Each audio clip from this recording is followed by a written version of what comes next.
Okay, hello, everyone. My name is Jonathan, and I'm an alcoholic, and we want to welcome you to the Johnny and Clyde, the Rocketman Big Book Study podcast. We're just two sober alcoholics sitting down and reading and studying and discussing the Big Book together, the way that Joe and Charlie did back in the day. So we're going to have Clyde come in and start us off with the set-aside prayer. Okay, so thank you, Cousin. I'm an alcoholic. My name's Clyde, and here's our prayer as a group. God, today, help us set aside everything we think we know about you, everything we think we know about ourselves, everything we think we know about others, and everything we think we know about our own recoveries, so that we may have open minds and a new experience with all these things. Please help us see the truth. Okay, thank you so much. New experience today. Okay, in 1973, Joe McHugh introduced Charlie P. as the AA speaker in an Al Anon convention. Joe and Charlie soon discovered that they both shared a love for the Big Book of Alcoholics Anonymous. They started traveling between their homes and discussing the Big Book, and it became a regular event. Now, Jonathan and Clyde met in the Zoo Crew in 1922, and we also discovered that we shared a love for the Big Book of Alcoholics Anonymous. And one day it was suggested that we get together and do a podcast. So we meet here every Sunday at 2 p.m. until 3:30 p.m. Eastern Time in this room. We ask you to please have your Big Book handy so that you can read along with us and take notes. Also, you'll be able to underline and highlight as we all read and study together. We will be recording this audio of these meetings to share with others on the podcast. You could go to our website. Our website is thezoocrew.org, and check out the podcast. We record on Fridays, and then we record on Sundays, and it's usually up and running by the next Friday. So the purpose of this Big Book study is, when we're talking about sobriety or meeting with a prospect, what we call sponsees now, we want you to be armed with the facts about yourself and the AA program, because freedom from alcohol comes through taking the 12 steps and working with others. Now, this is what the 12 steps are. It's on page 15 of the 12 and 12. AA's 12 steps are a group of principles, spiritual in nature, which, if practiced as a way of life, can expel the obsession to drink and enable a sufferer to become happily and usefully whole. How soon do you want to be happy, joyous, and free? We suggest that you purchase a copy of the Big Book for future use if you don't have one, because you might want to underline, highlight, and take notes as we all study together. Order your literature directly from AA so that the money goes to Alcoholics Anonymous, and to ensure that you actually get a good copy. See, we're not advocating that you rush through the steps, but we highly suggest that you have a sense of urgency in taking the 12 steps and having them become a way of life sooner than later. Listen, act as if this was a matter of life and death, because it actually is a matter of life and death. Once again, how soon do you want to be happy, joyous, and free? If your house was on fire, you wouldn't call the fire department and tell them, hey, my house is on fire, but I've got this under control. You guys take your time. But that's what we did with our alcoholism. See, you could go to our website at thezoocrew.org and order a copy of the Big Book, or just read it. The Big Book is our basic text, and it contains a full recipe for recovery. It's impossible to find a loophole in the Big Book that excludes you from being a member of AA. So welcome. Let's get our Big Books out. We're in the chapter today, There is a Solution. And before we get started, Clyde's going to come in and give us a recap of what we've read so far. Okay, thanks, Cousin, and good afternoon, everyone. I'm an alcoholic. My name's Clyde. Glad to be here studying this book with you guys together. So, we're going to begin chapter 2, There is a Solution. We just finished last week Bill's story, which is the first chapter. So just a quick recap on what we've studied so far is the doctor's opinion explained to us a couple of things. One is that we have this obsession of the mind that makes us want to drink. We have a physical allergy, the phenomenon of craving that doesn't apply to non-alcoholic drinkers. They don't have that phenomenon of craving. It's limited to us. And then the solution is, and it was spelled out to us a couple of times, they referred to it on page Roman numeral 29 in the doctor's opinion. It's called an entire psychic change. They also call it a psychic change. And then the third time they refer to it, it's an essential psychic change. That's what's required. And that says, it says something more than human power is needed to produce the essential psychic change. So they've given us a clue here. They told us what the solution is. It's a psychic change. We're going to learn more about it. And then it also says regarding the solution. So here's what it says toward the end of the doctor's opinion. It says that general opinion seems to be that most chronic alcoholics are doomed. And that's true. And it says, what is the solution at the top of page Roman numeral 31, XXXI. And he gives two cases. One is that this person accepted the plan outlined in this book. Okay, so that's one way to have this psychic change, accept the plan outlined in this book. And then he talks about the next case is on page Roman numeral XXXII. This person got recovered by becoming sold, quote unquote, on the ideas contained in this book. So we know the solution is a psychic change, an essential psychic change that needs to come from a higher power. And the way to do it is to take these 12 steps to become sold on these ideas, accept this plan outlined in the book. So then we read Bill's story. And what happened there was the first 8 pages, we got a really detailed look at Bill's first step experience. And then he finally took the first step on page 8. He was going swirling around the drain, and it just got worse and worse and worse. And he was physically almost dead. He was considering suicide. He was desperate. He was hopeless. And he finally met his match. He was overwhelmed. Alcohol was his master. He took the first step on page 8. And then that's when this person shows up to talk to him about recovery. And it happens to be Ebby Thatcher. And so Ebby shows up, and Bill notices that, hey, there's something going on here. Why is this guy fresh skinned and glowing and sober? He's a out of control alcoholic like me. So Bill spent from page 8 to page 12 telling us about his step 2 experience, which is where he and Ebby are going back and forth and back and forth and back and forth about this religious experience that Ebby had, and that he's telling Bill that he needs to have. And Bill just cannot get comfortable with this God of organized religion. And he goes on and on and on about it. Then he finally, Ebby says, hey, Bill, why don't you choose your own conception of God? And that's the spark that lit AA, okay? And that's where Bill took his second step. It was only a matter of being willing to believe in a power greater than himself. This is on page 12. Then on page 13, Bill tells us he took steps 3 through 11. We went through them last week. And he finally had his spiritual awakening. He explains what a spiritual experience is at the bottom of page 13. And then we read about Bill's spiritual experience on page 14. And that is the solution, a spiritual experience. So he told us all about it and what it is. And from there, the importance of the 12th step comes into play. He keeps referring to how important he's laying in the hospital.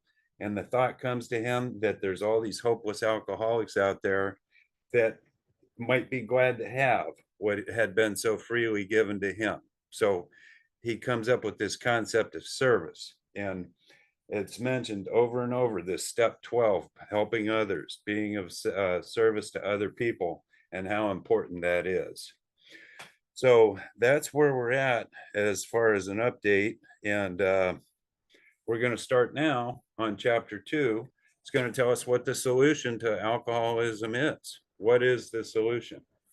So here we go. I'm going to go ahead and start reading for us on page 17. Chapter 2, there is a solution. It says, we of Alcoholics Anonymous know thousands of men and women who were once just as hopeless as Bill. We just read Bill's story. Nearly all have recovered. They have solved the drink problem. So right there, they got my attention. I'm on board. I'm hooked. They solved their drink problem. Tell me more. How? How did they do it? So it says, we are average Americans. All sections of this country and many of its occupations are represented, as well as many political, economic, social, and religious backgrounds. We are people who normally would not mix.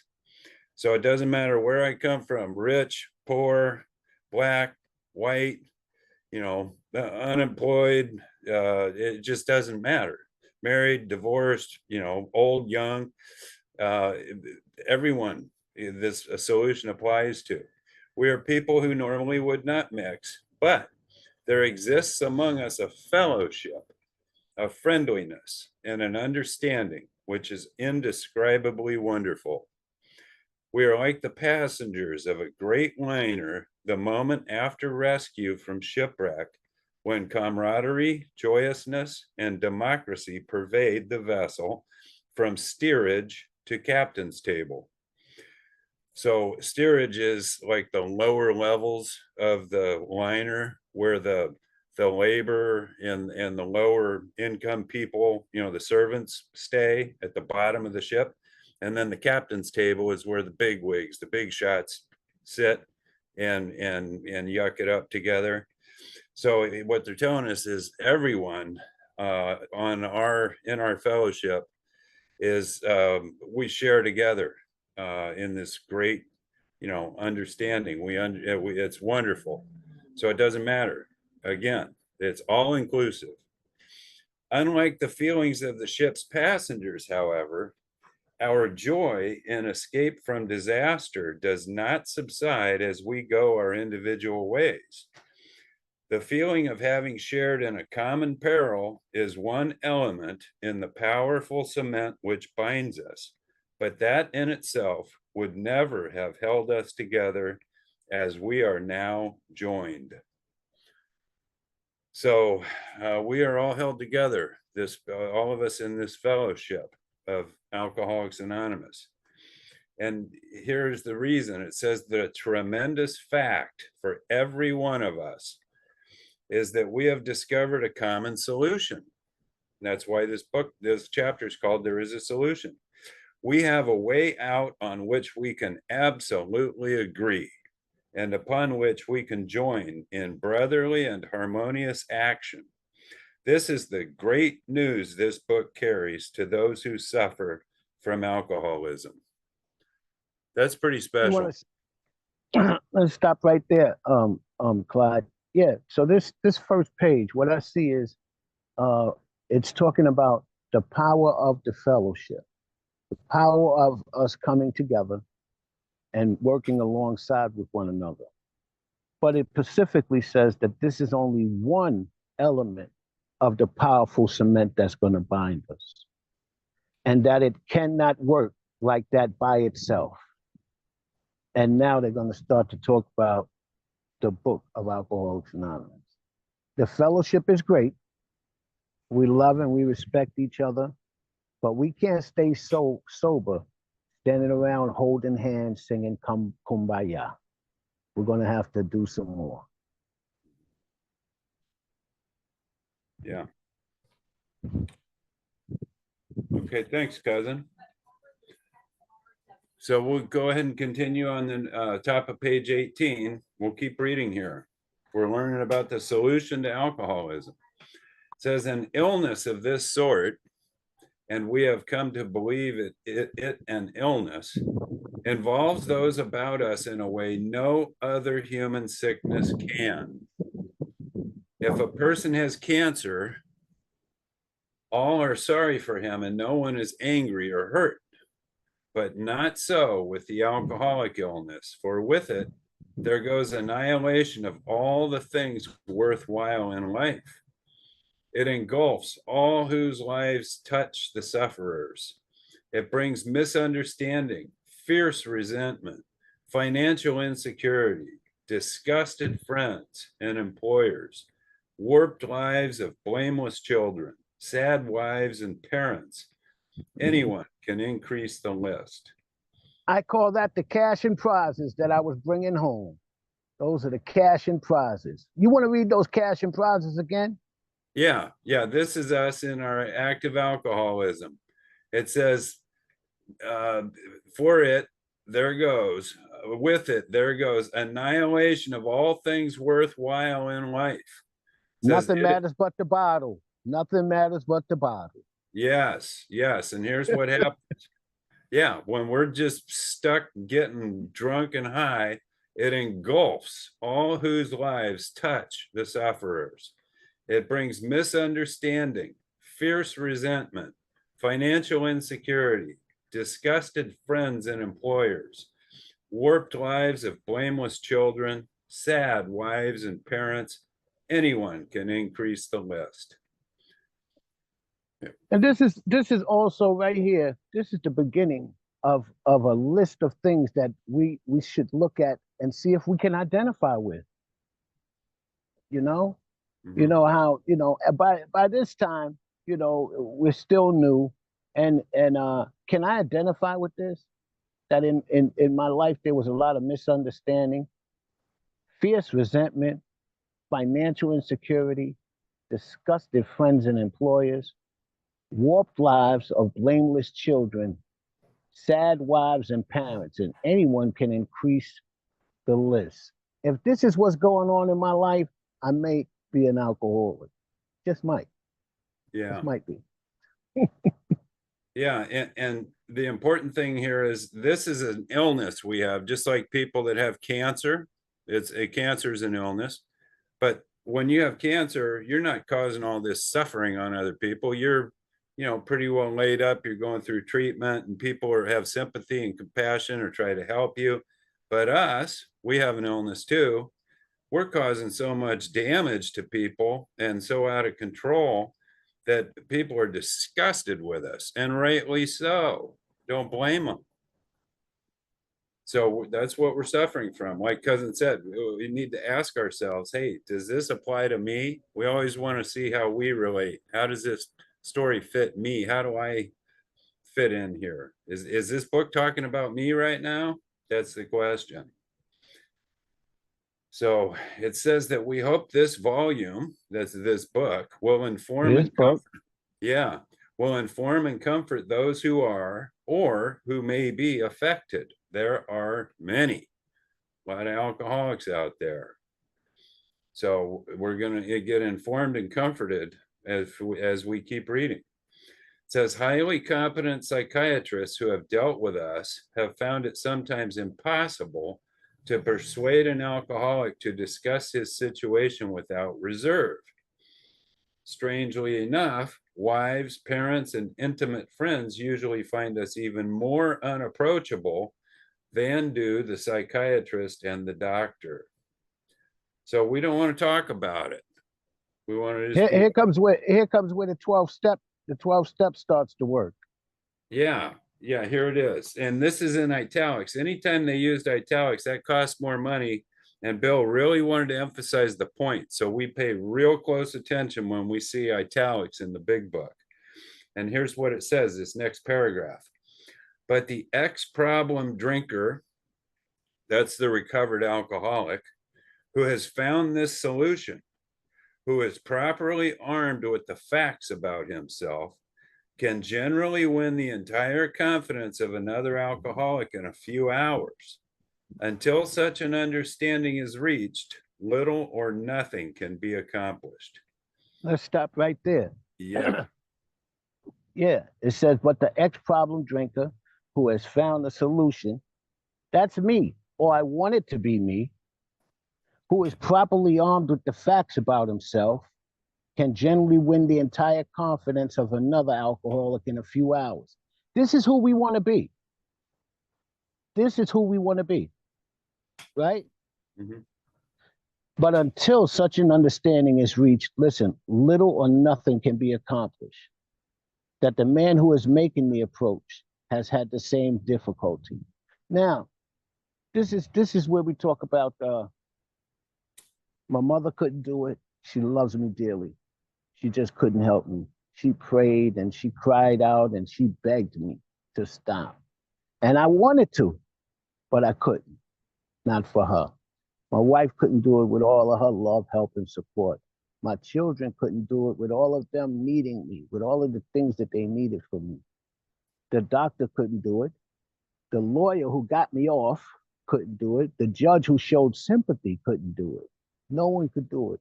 But here comes this alcoholic. This is crazy. And this is where I often talk about what the program gives us. The program gives us a special ability and a special power, you know? And the power that it gives us is the power to help others. Now, I was searching in the book for power. Where am I going to get power? What power am I going to get? And this, that, the next. And I went crazy the first 164 pages. And the only thing I found was, I say it all the time. And if you find something else, let me know. The only thing that I found in the book was that we get the power to help others.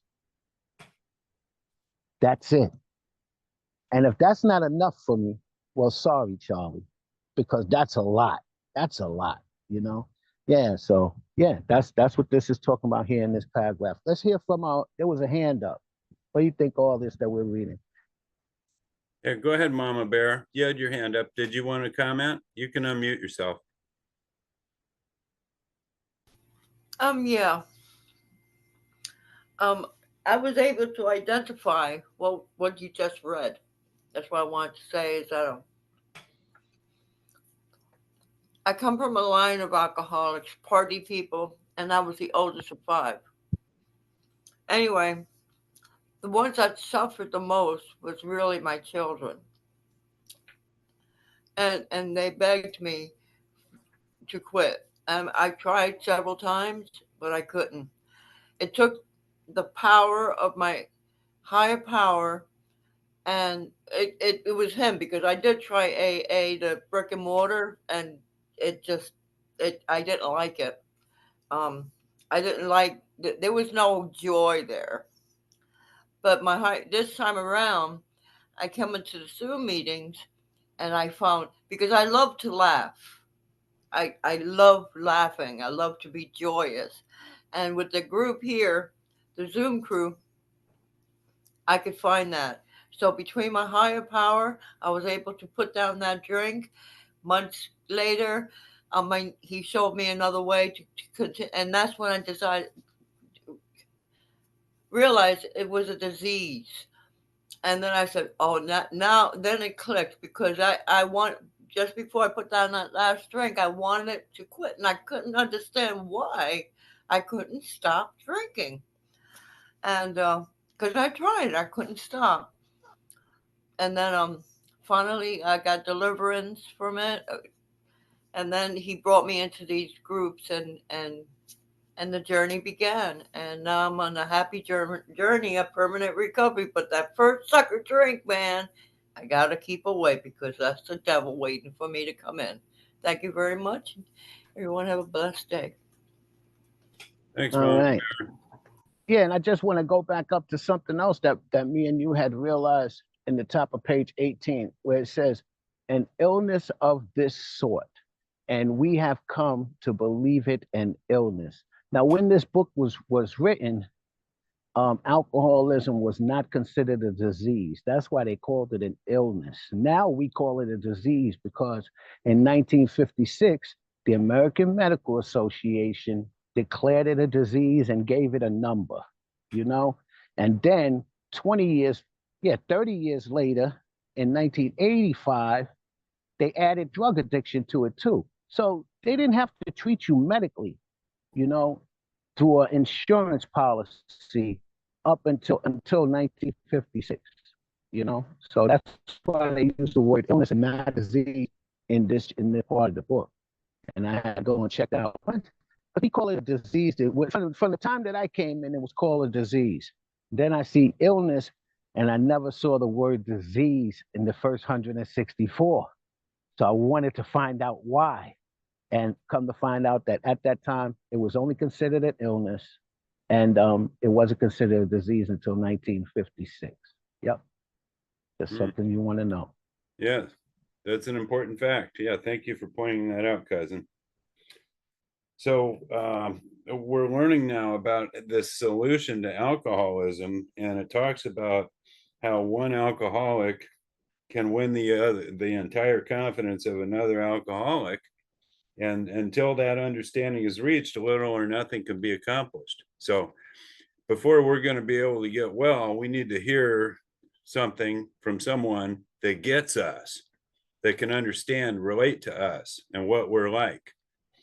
And it says that the man who is making the approach has had the same difficulty, that he obviously knows what he is talking about, that his whole deportment shouts at the new prospect that he is a man with a real answer, that he has no attitude of holier than thou, nothing whatever except the sincere desire to be helpful, that there are no fees to pay, no axes to grind, no people to please, no lectures to be endured.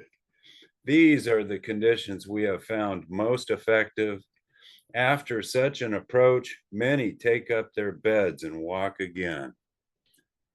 So this is what's going on here. We need to hear the answer from somebody that we can relate to.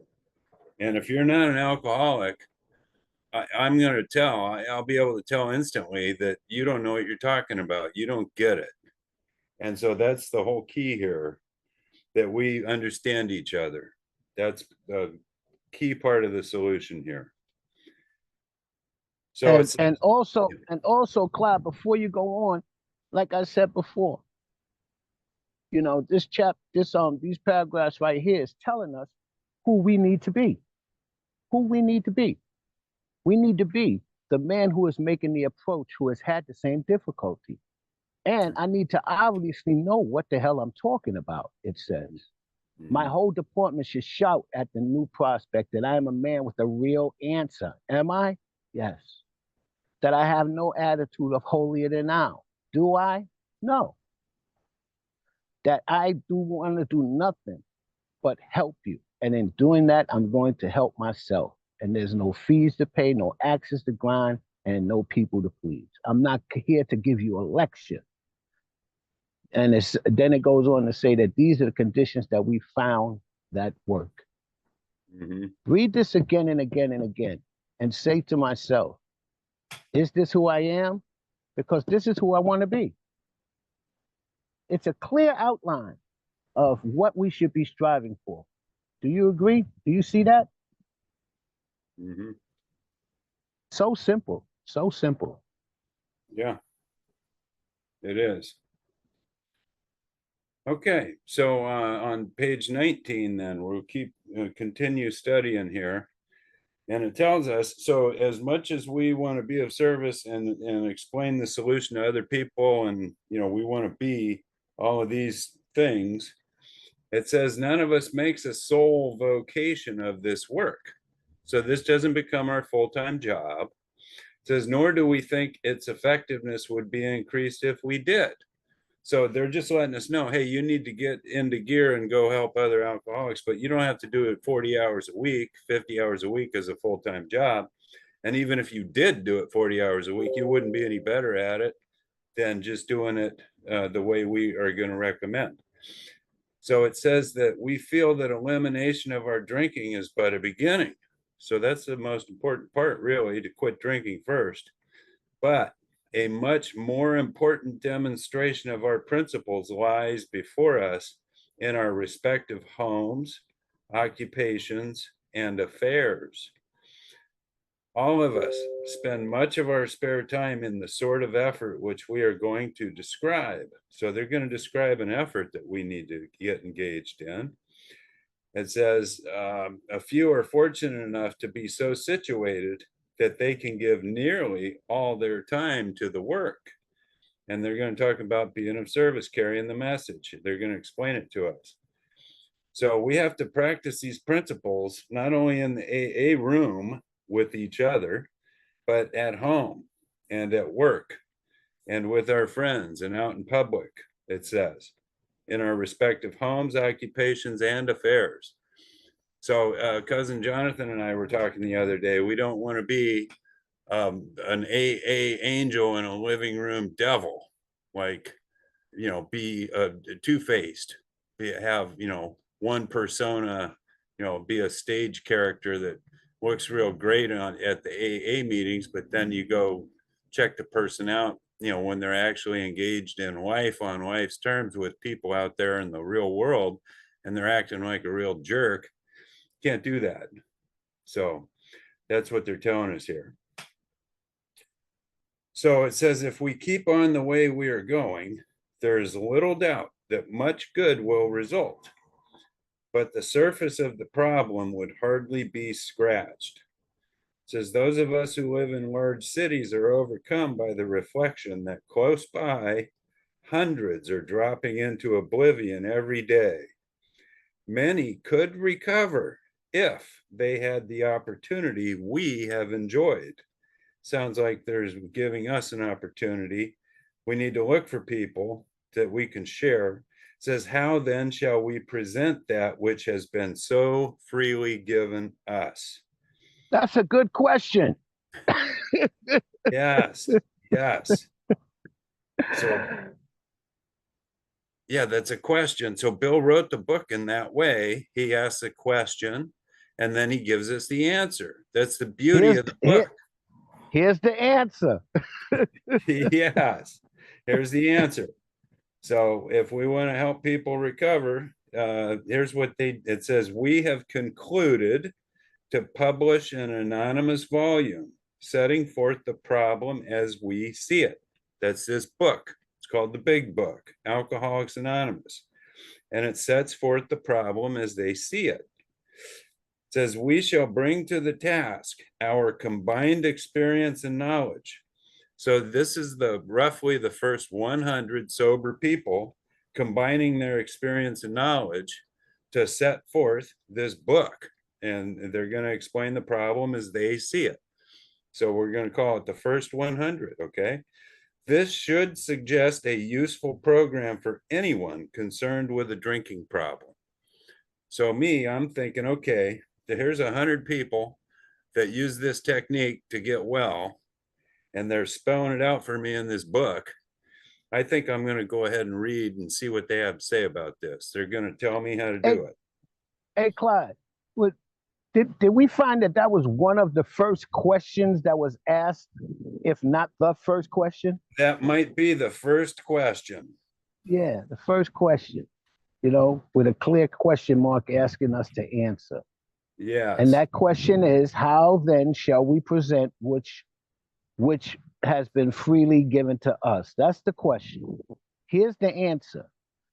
We have concluded to publish an anonymous volume, the Big Book, setting forth the problem as we see it. And we shall bring the task of combined experience and knowledge. This should suggest a useful program for anyone concerned with a drinking problem. So the answer is, we're going to have to use the book. Yep. Okay. Yep. That's how we present it, with the book. So that's how they are presenting it to us, with the book, and that's how we present it to people that we work with the book. That's why It's so important to understand the book, study the book, and share what the book says. This is the solution following this book. Remember, it was the guys in the doctor's opinion accepted the plan outlined in the book and became sold on the ideas contained in the book. That's how we get well. That's how we have the spiritual experience. So, of necessity, we're in the bottom paragraph on page 19. So here's of necessity, it's going to tell us about the book. There will have to be discussion of matters medical, psychiatric, social, and religious. So it includes a lot. It says, we are aware that these matters are, from their very nature, controversial. Nothing would please us so much as to write a book which would contain no basis for contention or argument. We shall do our utmost to achieve that ideal. So that's what they're trying to do here. Make this as, keep as much controversy out of it as possible. Most of us sense that real tolerance of other people's shortcomings and viewpoints, and a respect for their opinions and attitudes, which make us more useful to others. It says our very lives as ex-problem drinkers depend upon our constant thought of others and how we may help meet their needs. Wow. That sounds pretty significant, because I'm an ex-problem drinker, a recovered alcoholic. So my life depends on my constant thought. It doesn't say occasional or once in a while, constant thought of others and how I may help meet their needs. So that's what this is about. That's the solution. I need to be thinking of other people and helping other people. Is that clear to everybody? Or do you guys understand the importance of that? If you have a highlighter and a pen, you might want to highlight that at the top of page 20, because it's telling you your life depends on this. So are we all clear on what we're doing here? Okay, so we'll keep studying here. Top of the page 20. You may already have asked yourself why it is that all of us became so very ill from drinking. Doubtless, you are curious to discover how and why, in the face of expert opinion to the contrary, we have recovered from a hopeless condition of mind and body. If you are an alcoholic who wants to get over it, you may already be asking, what do I have to do? That's a question. Yep. Stop right there, Clyde. Stop right there, Clyde. All right. Yeah. This is another key point. If you see that in the book on page 20, as well as starting on page 17, it uses the word recovered, and that is a word that we've fallen away from, and people are afraid to say, and stuff like that, and it can be controversial. And now it's telling us right here how we just make it clear. You know, if I come into a meeting and I say I'm Jonathan and I have recovered, what I need to really say is I'm Jonathan and I have recovered from a hopeless condition of mind and body. And if you don't get that, you just don't get it, because I'm obviously sitting across from you. I'm not sick. I'm not acting insane, and my condition has improved. You know, and if we did that, I think that people would understand that better, and there would be less of that. You ever see the eyebrows go up or the fucking frown, that dumb shit? Let's keep it real. You know, when someone says I have recovered, you know, you get the eyebrow move. You get these body languages sometimes from each other, because we're not explaining it to the fullest. If I come in and I say, I'm Jonathan and I have recovered from a hopeless state of mind and body, and start moving on, then I've explained what I've recovered from. Does that make sense? This is what the book is telling us. It's not enough just to say that I have recovered. The book tells us to tell people what we have recovered from. If I tell a newcomer that I have recovered, that don't mean shit. But if I tell him what I have recovered from, I think that he could understand a little bit better. That's right. And it shows up first in the foreword to the first edition. We read this very early on in our study. We of Alcoholics Anonymous are more than 100 men and women who have recovered from a seemingly hopeless state of mind and body. That's what we've recovered from.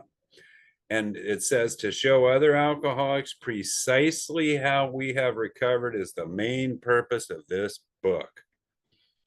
That's what this book was written for, to show other alcoholics how to recover from a seemingly hopeless state of mind and body, just like Cuzin said. So it says, if you're an alcoholic who wants to get over it, you may already be asking, what do I have to do? That's the question. And it says, it is the purpose of this book to answer such questions specifically. So that's the answer. This book is going to give us the answer specifically. So that's good. So it says, we shall tell you what we have done. Before going into a detailed discussion, it may be well to summarize some points as we see them.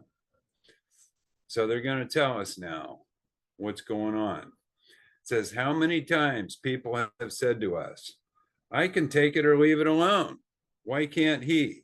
Talking about drinking. It says, why don't you drink like a gentleman or quit? That fellow can't handle his liquor.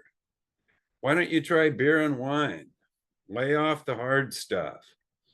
His willpower must be weak. He could stop if he wanted to. She's such a sweet girl, I should think he'd stop for her sake. The doctor told him that if he ever drank again, it would kill him, but there he is, all lit up again. So people are looking at us alcoholics like, what the heck is wrong with these people? This is their honest opinion of us and attitude, and it's because they don't understand us. It says, now these are commonplace observations on drinkers, which we hear all the time. Back of them is a world of ignorance and misunderstanding. They just don't understand us, and they can't relate. So it says, we see that these expressions refer to people whose reactions are very different from ours. That's the key. If drugs and alcohol did for you what it does for me, you'd have a serious problem with it.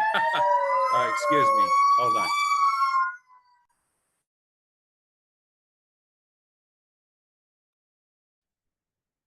Yeah, so like Clyde was saying, yeah. And when we look back even over this, can you identify with people saying this to you? John, you're just weak. Where's your willpower? Or, yeah, she's such a sweet girl. What about your wife? You know? And stuff like that. These are all things that people have said to me. Or the doctor said, this stuff is killing you. Why don't you stop? I couldn't stop. And these are commonplace observations, which we hear all the time. So now it starts to tell us about the drinkers, right? So it says there's a moderate drinker who may be having trouble and give up liquor entirely if he has a good reason for it. Is that you? Can you give up drinking just because, something's not going right? Maybe you lost your job, you lost your wife, or you're not feeling so good anymore, and you could quit? You're a person who could take it or leave it alone. Secondly, then they said that there's a type of a hard drinker. He may have to have it badly enough to gradually impair him physically and mentally. It may cause him to die a few years before his time. If significantly strong reason, ill health, falling in love, change of environment, or warning of a doctor becomes operative, this man can also stop or moderate. although he may find it difficult and troublesome and even need more medical attention. That's another type of alcoholic. Ask my question, is that me?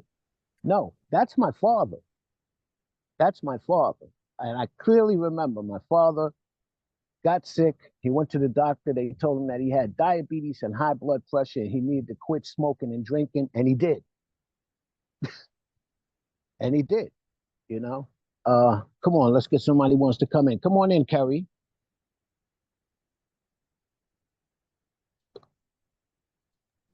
I really apologize. I was kind of doing something and came in late, but still listened. I've now got my book. So can you please just tell me what page we're on? I'm completely embarrassed to ask. We're on page 21. You're fine. Thank you Don't so worry much. about it. We're on page Okay, 21. thank you so Okay. much. So it talked about the moderate drinker. And then on page 21, it talked about the heavy drinker. And then it asks us a question, right? And it says, but what about the real alcoholic? Now it's going to explain him now. He may start off as a moderate drinker. What is the moderate drinker? He can take it or leave it. He may become a continuous hard drinker. What is the hard drinker? The hard drinker is the one who drinks like hell, but if an important thing comes up, he can quit. And it's not going to be easy for him, but he can do it. But at some stage in our drinking career, he will lose control of his liquor consumption once he starts. The allergy, talking about the allergy and the compulsion now starting to kick in.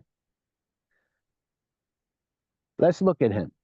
Here's a fellow who has been puzzling you, especially with his lack of control. He does absurd and incredible, tragic things while drinking. He's a real Dr. Jekyll and Mr. Hyde. He is seldom mildly intoxicated. He is always more or less insanely drunk. When I drink to get drunk. I want to get banged up. I do not want to just feel nice. I want to get toe up. It says that his disposition while drinking resembles his normal nature, but little. He may be one of the finest fellows in the world, yet let him drink for a day, and he frequently becomes disgustingly and even dangerously antisocial. He has a positive genius for getting tight at the exact wrong moment, particularly when some important decision made or when some important decision must be made or an engagement kept. He is often perfectly sensible and well balanced concerning everything except liquor. But in respect, he is incredibly dishonest and selfish. He often possesses special abilities and skills and aptitudes and has a promising career ahead of him. He uses his gifts to build up a bright outlook for his family and himself, then pulls the structure down on his head with a senseless series of sprees. This book is about me. There's no other way to put it. This book is about me. If this isn't me, this isn't anyone. This was how I was. Here's Jonathan. He's been puzzling you, especially with Jonathan's lack of control. Jonathan does absurd and tragic things while drinking. He's a real Dr. Jekyll, Mr. Hyde. He's seldomly mildly intoxicated, and he's always more or less insanely drunk. I stay fucked up. My disposition while drinking resembles my normal nature, but little. I am one of the finest fellows in the world, yet let me start drinking for a day, and I will frequently become disgustingly and even dangerously antisocial. You know, I have a positive genius for getting high and drunk at the exact wrong time, particularly when some important a decision must be made, or an appointment needs to be kept. Now I'm perfectly sensible and well balanced concerning everything except liquor.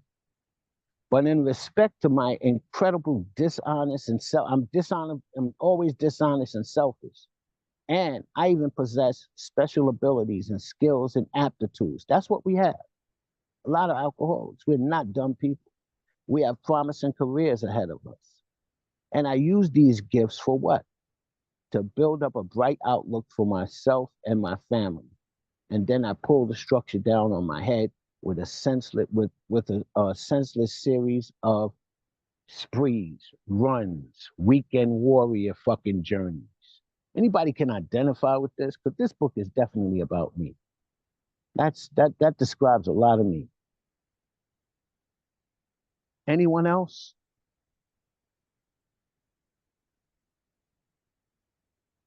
Okay. I like the way you personalized it too, cousin.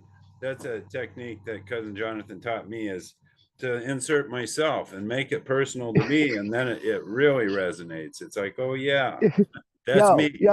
Hey Clyde, that's a technique that my wife taught me. Yeah, it's talking about you, cousin. Yeah, the wife said, that's you. Put your name in there. Yes, yes. Anyone else? Kerry, come on in. Hi, Carrie Alcoholic. When I was younger, this paragraph was my mother. And, we literally use the words Jekyll and, Dr. Jekyll and Mr. Hyde, because that's exactly, it was like flicking a switch. And so now that I'm an adult, now we're talking about me. So I can definitely relate, because it was, my mother before and then me after. So I apparently didn't learn anything. But yeah, it just struck a nerve when you said Dr. Jekyll and Mr. Hyde, because that was my mother, who I, despised. And now I'm the same one. So sorry. Thank you. Mm-hmm. And that's what this paragraph right here is designed to do, to get us to identify, to see where we fit in here, to see what, the parts that fit our life, So, take a look at this, and yeah, feel free to read this and put yourself in it, and see how that feels. If it doesn't feel right, it doesn't feel right. This shit feels right to me when I say it. It's like I'm finally telling the truth, when I say it, I'm telling about myself. So yeah, that's what this is. That's what this is setting us up for, by the way. That's what this is setting us up for, to start identifying. So then it goes on, right? It says that I usually pull the structure down. I screw everything up, right? I pull everything down on our heads with a senseless series of sprees. Those weekend warrior runs where I take 6 months worth of fucking money and blow it in 2 days. Wow. Ain't that something? Shoot. Or I go to school for 2 years and I'm gonna take the test to get that license, and all of a sudden I want to get high the day before. That's the alcoholic shit. I white knuckle it for 2 years to get this degree. The day that I go to sign the fucking certificate, I'm in an alleyway. I'm in a fucking alleyway. Hey, anybody can identify with that? You got to get that one, And if this hasn't happened yet, fucking keep drinking. For real. This is what's coming. So it says, he's a fellow who goes to bed so intoxicated, he ought to sleep around the clock, but yet the next morning he's up and searching madly for the bottle that he misplaced. the night before. If he can afford it, he may have liquor concealed all over the house to be certain no one gets his entire supply away from him and throws it down the waste pipe. As matters grow worse, listen to this. He begins to use a combination of high-powered sedatives and liquor to quiet his nerves so that he could go to work. Then comes the day when he simply cannot make it and he gets drunk all over again. Perhaps he goes to a doctor who gives him morphine. Morphine is a drug. Or a sedative. Sedatives are drugs with which to taper off. Then he begins to appear at hospitals and sanitariums. Those are detoxes and rehabs. So it only got worse. And it says, as matters grow worse, right? He starts to use a combination of high-powered sedatives and liquor to quiet his nerves. We don't have many left, but there was that one time there was these, they were pure alcoholics, people who had never did drugs, they only drank, you know? But this book tells me that if I keep on drinking, that I can easily become a drug addict. This is in the book. I'm not making this shit up. Read this again. As matters grow worse, I begin to use a combination of high-powered sedatives and liquor to quiet my nerves, just to go to work. So, you know, you got people now, and I've seen this too. I've seen this, unfortunately. I've seen people who are pure alcoholics. And matter of fact, you know, it's part of my story too. I tell you guys that, yeah, I've been in and out of AA for 30 years. I've been like this 2 and 3 year wonder. And I'll be damned if over the years I had gotten worse and I came back with another fucking puppy every time. For real. That has happened to me. I remember when I only drank and smoked weed. Yeah. And then the next thing you know, I was using cocaine. I was using pills. I was using all kinds of other drugs. So yeah, I keep going out there and drinking. And as matters go worse, you know, every time I come home with a new fucking puppy who eventually turns into a Rottweiler that I can't control. You know, anybody can identify with that.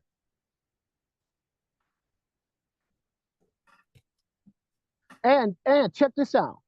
You know, this shit is so unpredictable that I'm not going to use it, but nobody's exempt from this. I don't care if somebody's got 40 years and all they did was alcohol. There's a chance that if they go out, they'll come back and tell you they was fucking shooting dope and smoking crack. It's crazy. Yeah. And it's out there. It has happened. It has happened. Any questions or comments or identification on this? Okay, so what happens in the end is we start to appear at hospitals and sanitariums. We call those rehabs and detoxes now. All right, go ahead and take it from there, Clyde. Okay, cousin. Yeah, thanks for picking up there. That was great. So it says this is by no means a comprehensive picture of the true alcoholic. Yeah, as our behavior patterns vary. Says, but this description should identify him roughly. Hey, Clyde. Yeah. Clyde. That's another way of saying this. Even all of it is saying this ain't even all the shit that he does. Right. Yeah, there's more. Yeah. Yeah, this is just the big picture. You know, yeah. This is just the big picture. Yeah. Wow. Yeah. Wow. It's not pretty. And so they're asking now, it says, why does he behave like this? That's a question. So why does Clyde behave like this? What the hell's wrong with Clyde? Okay. And here he's going to give us the answer. He says, if hundreds of experiences have shown Clyde that one drink means another debacle, with all its attendant suffering and humiliation, why is it he takes that one drink? I know. Question. Yeah, that's a question. It's like, I know I shouldn't do this. I know it's a problem. So why do I do it? It says, what has become of the common sense and willpower that he still sometimes displays with respect to other matters? Question. So why am I doing this? Where's my common sense and my willpower? You know, what's going on here? And so here's the answer. Oh, hold on. Carrie, come on in and share with us. I was just going to say, from my own personal experience, it's because you desperately don't want to be that alcoholic. And so you think maybe this time it'll be different. Maybe this time I can do it and be okay with it because I've done it in the past. But overall, the picture is that I'm an alcoholic. And even though I've had those, you know, spouts of not being a disaster, the truth of the matter is that every time I drank, it was a disaster. It was just on a different level. So yeah, that's why, because you so desperately don't want something so negative in your life that you try it again. I know that's, you know, I can guess that's probably, you know, why I kept doing it consciously and subconsciously, more importantly. So that's me. Okay, thanks for sharing that with us, Carrie. We're glad you're here. So here's, they're going to give us the answer here. It says, perhaps, perhaps there never will be a full answer to these questions. I love it. I love it. The answer is we don't know. Yeah. Wow. That's wild. That was very honest. That was very honest. The answer is we really don't know. Yeah, Go isn't this? ahead. Yeah, listen to this whole paragraph. We just don't know. We're that baffling and confusing of people. It says opinions vary considerably as to why the alcoholic, that's us, reacts differently from normal people, normal drinkers. It says we're not sure why, once a certain point is reached, little can be done for him. We cannot answer the riddle. It's a riddle. It's like they're not quite sure what exactly is up with us. So here's what they do know. It says this is what they know. We know that while the alcoholic keeps away from drink, as he may do for months or years, he reacts much like other men. So if you just put the bottle down, put the plug in the jug, we can get things in order. You know, things will shape up a little for us. It says we're equally positive, so they're positive, that once he takes any alcohol whatever into his system, something happens, both in the bodily, remember that phenomenon of craving, that physical allergy, and mental sense, which makes it virtually impossible for him to stop. The experience of any alcoholic will abundantly confirm this. This is where we're talking about that first sucker drink. That first sucker drink right there. We are equally positive that once he takes any alcohol whatsoever into his system, something happens, both bodily and mentally, in the mental sense, which makes it virtually impossible for him to stop. That first sucker drink right there. That's right. And that ties in with what we read on page 21 about the real alcoholic. It says he begins to lose all control of his liquor consumption once he starts to drink. That's why we can't have that first sucker drink. Once we start, we lose control. It's impossible for us to stop. We can't have that first drink because it's impossible for us to stop. And So Clyde, remember, later on, it's going to tell us that we lose control, but our mind will tell us that we're gaining control. Yeah, yeah. my fucking mind would tell me that I'm gaining control, but I'm Mhm. actually losing control. Yeah. Well, so let's keep reading here. Here's what we're learning. It says these observations about avoiding that first sucker drink would be academic and pointless if our friend never took the first drink, thereby setting the terrible cycle in motion. So again, if we would just avoid that first sucker drink, we'd be fine. So here's the problem. It says, therefore, the main problem of the alcoholic centers in his mind rather than in his body. Ding, ding, Ding, ding, ding, ding, ding. ding, ding, ding, ding, ding. Let's Yes. say that again. Let's say that again. Therefore, the main problem of the alcoholic centers in his mind rather than his body. Let's talk about that. It takes a thought to pick up a drink. Do we all agree upon that? It takes a thought to pick up a drink. Our mind, listen, this elbow, this arm, this hand, these feet do not walk to the store on their own. I don't go in my pocket and pull out that 20 and get that bottle. You know, these are thoughts that are happening. You know, they're not good thoughts. And then it's when I put that bottle to my lips and put it in my body. Now I got a whole new problem. But the problem is in my mind. Mhm. The problem is in my mind with my thinking. Now, there's no way that you could tell me that if I hadn't changed my thought, that I wouldn't have changed my actions. This is clear. Mhm. If I hadn't changed, if I would have changed my thoughts, I would have changed my actions. But since I stuck to the thought that I wanted to drink, you know, and was consumed by that, I followed through with it. So the problem does center in my mind. Yeah.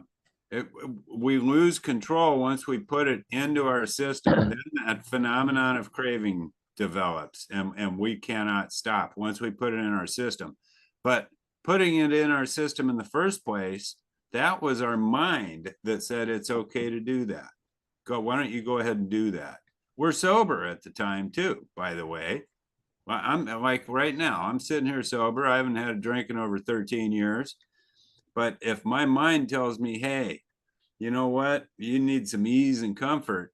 You're getting restless, irritable, discontent, and there's things are going really sideways for you. A drink will make you feel much better. A couple drinks will give you ease and comfort. That's where it comes in. It's the mind that's the problem. That's why they're telling us it's And not. Yeah, go ahead. no, that's why we need to be relieved of the obsession to drink. The obsession is the constant thought and the wondering and the figuring out how I'm going to do it, when I'm going to get it, and how good it's going to feel. When am I going to get it? How am I going to get it? And how good it's going to feel. That's the obsession of the mind, you know? And I didn't even know what y'all was talking about when you talked about the obsession of the mind. That is the obsession of the mind. The thought of when am I going to drink? Where am I going to drink? And how's it going to make me feel? And that just rolling around and rolling around and rolling around. And if I can't stop that train, you know, if I can't get help in stopping that train, my mind is going to take me to the liquor store, you know?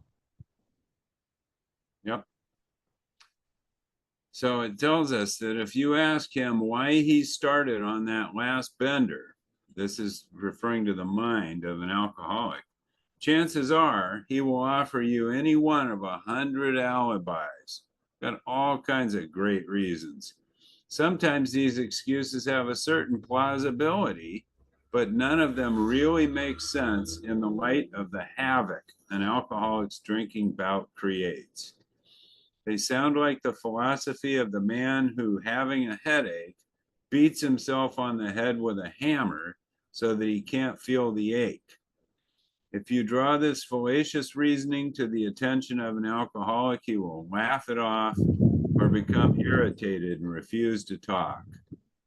Hey, Clyde, When I would go out sober and come back drunk, my wife would always ask me. She wouldn't ask me who I was with. She didn't ask me where I was at. She would ask me, "What were you thinking?" Even she knew that she knew that this thing was in my mind. She knew that. Mhm. Anybody can identify with that. She would always, and boy, did I not want to hear that. Because now you're attacking my smarts, my genius. And she'd say, "John, what were you thinking? What were you thinking when you went back out there and started drinking again?" Mhm. Yeah. You were thinking how good it feels to get high. You like to get high. That's what you were thinking. That's what I was. But I wouldn't say that though. I'd be just like this guy talking about me right here. I'd come up with 100 different alibis. Oh yeah. On why. Mhm. I wouldn't tell the truth. It wasn't until recently that I had to learn how to tell the truth. Every time I came back from a relapse, I had a different story. It's not until I got honest that somebody asked me, "Well, John, you went back out. Why'd you go back out?" And I had to finally just come clean and say, "Man, I wanted to get fucked up, man. I wanted to get fucked up more than I wanted to stay sober." That's the real answer, Clyde. And Clyde is my friend, my sober support, my buddy. And I told him that if I ever went out, that's the only thing I'd be able to come. Do not listen to any other bullshit that I try and run on you, man. Am I right or wrong? We had this discussion. Yes. The bottom Yes. line is, if I make it back, I'd have to just tell you, Clyde, I wanted to get fucked up, man, more than I wanted to stay sober. Just that simple. Kerry, come on in. What if you truly don't know why? What if you truly, you know, so for instance, on my 50th birthday, things were going well. I may have had maybe some expectations surrounding my 50th birthday, thinking, I wanted to have a little bit more. But I went to work that day and all of a sudden it just popped in my head and I went and got the nip, which started, of course, the rest. But I still today can only chalk it up as maybe a hidden resentment that I really can't come up with. Ding, ding, ding, ding, ding, ding, ding, ding, ding. That's in the book. I'm gonna tell you, there's two reasons why we get high. And it's in the book. Me and Clyde were just discussing this. Number one, this is what it says. Men and women drink essentially because they like the effect produced by alcohol. They want to get high. Though it's so elusive, right? We can't differentiate the truth from the false. And then the second part is just what you said. So you already know why. Because you allowed your problems to pile up to a point that you couldn't handle it anymore. And you became restless, irritable, and discontent. And the only way that you saw out was ease and comfort through a drink. Read that, Clyde. Yeah. These are the two reasons why we drink. It's not no fucking 50 reasons. In Right. the book, Is it tells it? us, no. We're gonna, no. We're gonna Okay. give you we're gonna tell you Yeah. what the big book says. Yes, I'm we not are. gonna tell you what I think. No. Page 28, page 28 in the doctor's opinion. That's the XXVIII. Yeah. It says we drink to get high. And here's the second part. Clyde's going to read this to you. What page is this, Clyde? It's two reasons. Yeah. Well, let's just Now, recap. And didn't she just say the second part? She said a resentment. That's called problems piling up and doing nothing about them until they overtake us. Go ahead. Yeah, so at the top of page, it's XXVIII, Roman numeral, page 28. In the doctor's opinion, it says their problems pile up on them and become astonishingly difficult to solve. Then down at the bottom of the page, it says men and women drink essentially because they like the effect produced by alcohol. And then it says they're restless, irritable, and discontented unless they can again experience a sense of ease and comfort, which comes at once by taking a few drinks. So you had some astonishingly difficult problems to solve. You liked the effect produced by alcohol, and you got restless, irritable, and discontent and sought that ease and comfort. That's exactly what it says. Okay. Yeah. Oh, yeah, cousin, you're muted. We want you to know this, Kerry, because we want you to, this is called being armed with the facts about yourself, for real. This is what we're talking about when we're talking about being armed with the facts about myself. I know that I like to get high, right? So I know that I need to be on guard of that. I also know that if I got stuff going on and I'm not working on it, that the problems are gonna overcome me, and I'm gonna eventually drink. It's that Yeah. simple. This is in the book. This is in the book. We're not making this up. And I didn't know this. That's why I would give you 100 different alibis. That's why I was so confused. I know this now. I know this now. And I'm better off for knowing it. Yeah. Okay? Yeah. All right, Maggie, come on in. Because this makes sense. All that other bullshit is bullshit. This is bullshit. See what the book says. The book says men and women drink essentially because they like the effect produced by alcohol. Me, that's me. I could say that was me right there. And then the second part, where it says that I allow my problems to pile up on me, and then I can't handle it. So I want an easy way out. And the easy way out is the bottle. Mm-hmm. And I even think that only one drink is going to fix it. Mm-hmm. I think one drink is going to fix it. But once I take that first drink, the allergy kicks in and I can't stop. I only wanted one fucking drink, Carrie, I swear. Now that's the truth. I just wanted to take the edge off. I just wanted a little something, something. I didn't want to ruin my life again and again and again. No, that's exactly what you, yeah. So is all of this making sense to you now? A little bit more? It is. It is. As to probably why. But I knew in the end that it was always a negative outcome. And I'm sorry. It was always a negative feeling on me. It doesn't feel the way that it used to when I was 20 or even Okay. 30. All right. Let's take it one thing at a time. Okay, sorry. Do you know why you drank now? Do you agree with this that's in the book? You drink to get Yes, high? absolutely. All right. And the second part is you also drink when you got stuff going on and you're doing nothing about it. Is this your experience or not? Yes, That's all. absolutely. This is your experience. This is your truth. So you're armed with the facts now, Kerry. For real. Yeah. Keep reflecting on that and getting into that. For real. Okay. You're armed with Thank the you. facts about, you're armed with some facts about yourself.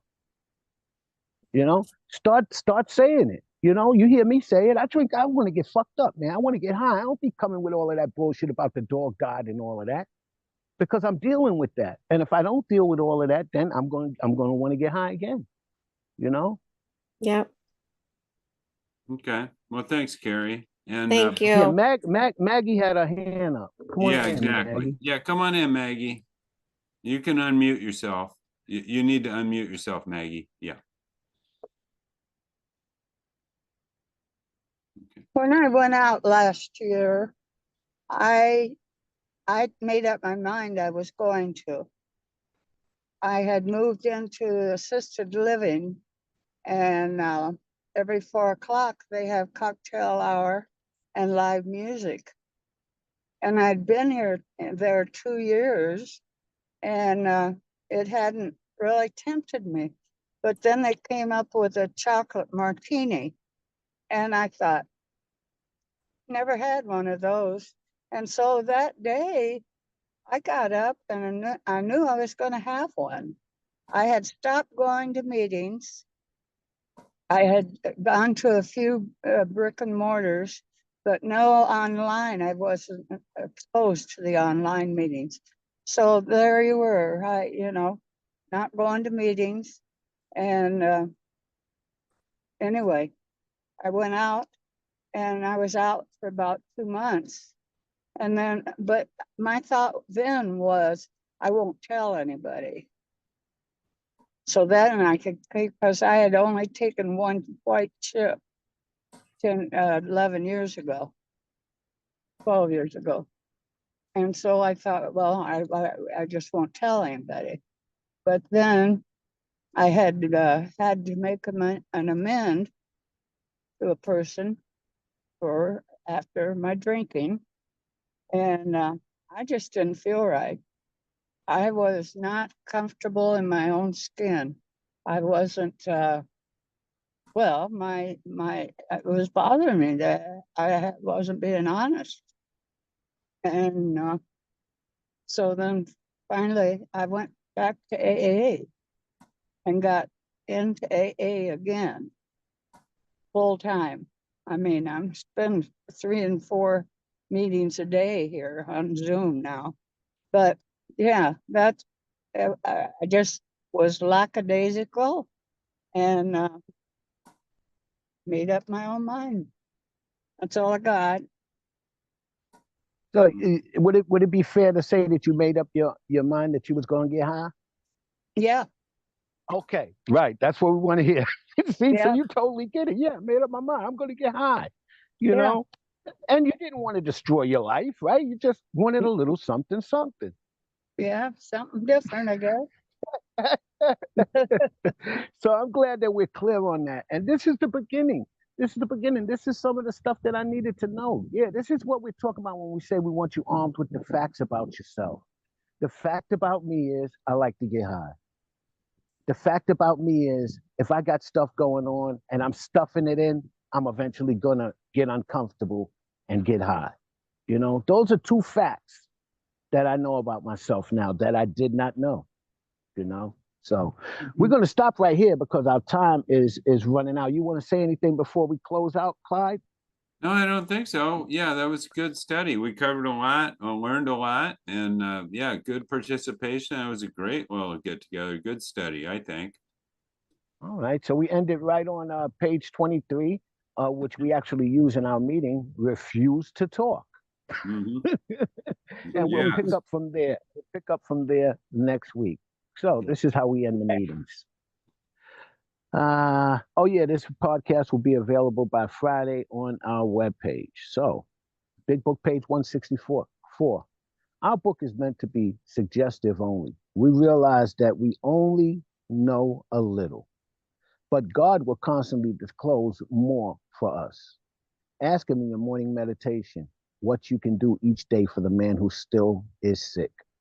The answers will come if your own house is in order, but obviously we cannot transmit something that we haven't got. See to it that your relationship with him is right, and great events will come to pass for you and countless others. This is a great fact for us. So, abandon yourself to God as you understand him. Admit your faults to him and your fellows. Clear away the wreckage of your past and give freely what you find. Join us and we shall be with you in the fellowship of the Spirit. And you will surely meet some of us as we trudge the road to happy destiny.